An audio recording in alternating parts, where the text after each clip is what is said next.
the gentlewoman from Pennsylvania, Ms. Dean, for 5 minutes. I thank you, Madam Speaker.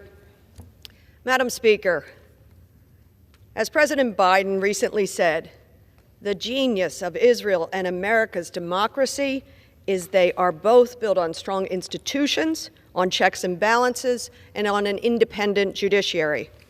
Israel's checks and balances, its independent judiciary, faced an attack from its own Prime Minister, Netanyahu. He tried to implement so-called judicial reforms that would turn Israel's courts into nothing more than an enforcement tool for his policies.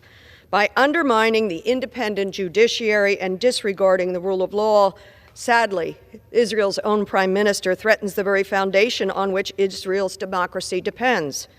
Israel must remain a democracy that protects and lifts all of its citizens, Israeli and Palestinian.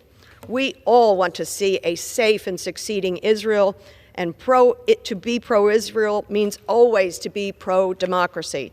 I celebrate the estimated more than 600,000 Israeli protesters who knew they needed to stand up for their nation, for their democracy, who took to the streets against the blatant disregard for institutions, checks and balances, and an independent judiciary. I applaud their bravery that made it clear they will not tolerate undercutting their judicial system, compromising military readiness, and moving their country into the direction of authoritarianism.